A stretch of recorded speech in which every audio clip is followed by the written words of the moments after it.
RFI Convida. Maurício Assunção. Hoje no RFI Convida nós temos o prazer de conversar com a escritora cearense Socorro Acioli, de 42 anos, que depois de uma bela carreira com livros infanto-juvenis, agora se destaca com um romance que está fazendo sucesso no Brasil, nos Estados Unidos e na Europa. Boa tarde, Socorro. Boa tarde, Maurício, tudo bom? Tudo bem. Socorro, conta pra gente, o romance se chama A Cabeça do Santo, foi lançado no Brasil pela Companhia das Letras e aqui na França pela editora Belleville. Me conta um pouco da história desse romance.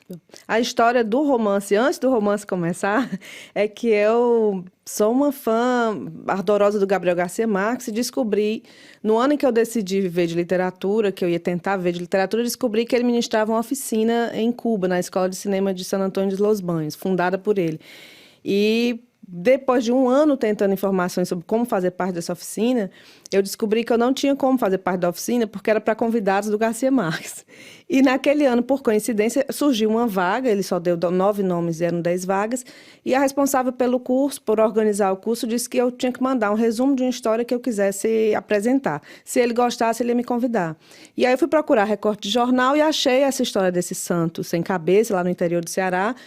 Pensei num personagem que podia entrar nessa cabeça e ter acesso às orações das mulheres, né? Que no Brasil a gente reza para Santo Antônio pedindo para casar. A gente não, eu não fiz isso, mas as mulheres rezam pedindo para casar e ele ia ter acesso a essas orações, esse personagem.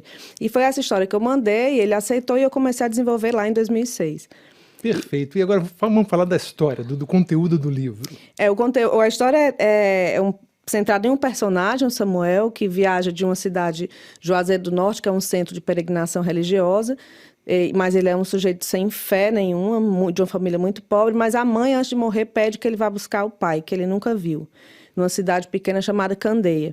Ele vai primeiro em busca da avó, que não recebe em casa, e manda que ele se abrigue lá numa gruta. Ele entra na gruta à noite, pensando só em passar a noite e ir embora, mas acorda às 5 da manhã ouvindo vozes de mulheres dentro dessa gruta.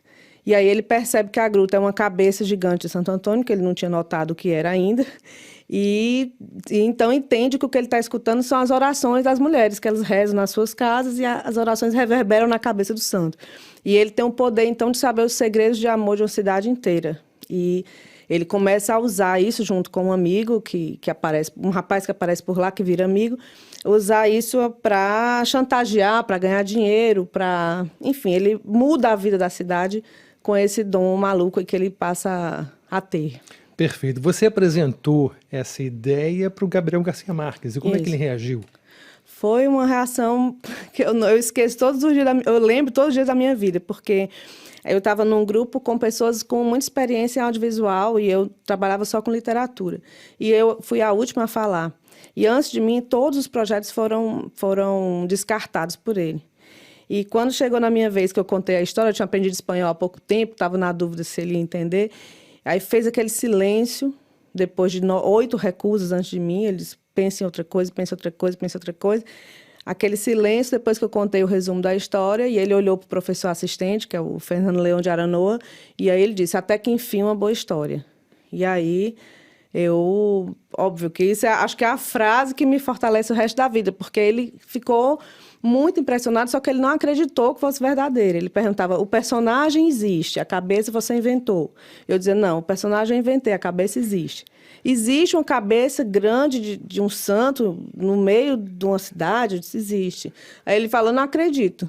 Aí eu fiquei pensando cá comigo, o sujeito escreve 100 anos de solidão e está duvidando da minha cabeça. Aí eu mostrei, eu tinha filmado, tinha ido antes à cidade, tinha filmado, mostrei a filmagem, ele assistiu a filmagem com a boca aberta. E aí eu disse para ele, lá de onde eu venho tem muito mais. O Ceará é um lugar onde essas coisas são muito comuns. Perfeito. E quanto que você acha que no seu trabalho você deve a Gabriel Garcia Marques de inspiração do realismo mágico? Eu devo muito, não só a ele, mas a ele principalmente, né? Essa influência, ela é muito declarada, inclusive pelas epígrafes, na edição brasileira são 4 epígrafes, uma é do Garcia Marques e outra do Juan Rulfo, que por sua vez o Pedro Páramo foi inspiração também para o Garcia Marques. Mas, por outro lado, o mais realismo mágico que tem nessa história, que é existir essa cabeça e tudo, foi a realidade que me deu. Então, a minha resposta costuma ser parecida às respostas do Garcia Marques quando perguntava sobre o Cem Anos de Solidão. Muita coisa que está aí vem da vida real, não precisei inventar tanto. Perfeito. Bom, vamos falar um pouco de mercado editorial, né? Porque no exterior, sobretudo na Inglaterra, o mercado é bem dividido entre ficção literária, que tem uma certa pretensão literária, e a ficção popular, que pretende alcançar um público maior. No Brasil, eu tenho a impressão que essa ficção popular praticamente não existe, porque todo autor brasileiro quer ser um Guimarães Rosa. E você parece que abraça com muito orgulho essa literatura popular, né? Me fala um pouco disso. Dá muito trabalho escrever com simplicidade, na verdade, mas essa é a minha tentativa. Quando eu estava escrevendo esse livro, eu pensava em atingir um público leitor amplo, que não precisasse ser necessariamente um público leitor já experiente num texto literário mais rebuscado, mais aprofundado. Eu quis, sobretudo, contar uma história. Esse é o meu objetivo nesse livro e em tudo que eu faço.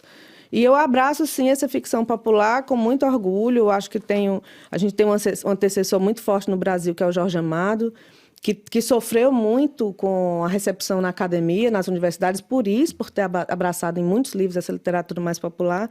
E o que eu penso que eu tenho de fazer é isso mesmo, sabe? O que eu pretendo continuar fazendo é isso, é escrever um texto acessível a qualquer pessoa que tenha vontade de ler uma boa história. Qual seria o seu sonho de ver alguém lendo esse livro dentro de um trem, dentro de um ônibus, de um terminal de ônibus lá em Fortaleza, os terminais populares de Fortaleza. E eu já soube de gente lendo em ônibus. Projetos sociais de bibliotecas comunitárias costumam receber o livro e ler e ter uma boa recepção. Perfeito. Então, eu vou terminar com uma boa notícia, que no dia 21 de abril, o jornal Los Angeles Times vai decidir se o seu livro é um dos melhores do ano na Califórnia, né? Na versão americana. E é curioso que dia 21 de abril é dia de Tiradentes, que é outro descabeçado, como é o santo sem cabeça do teu livro. Bom, conversamos então com Socorro Racioli, escritora cearense de 42 anos, que está se destacando no Brasil e no mundo. Obrigado, Socorro. Obrigada, Maurício.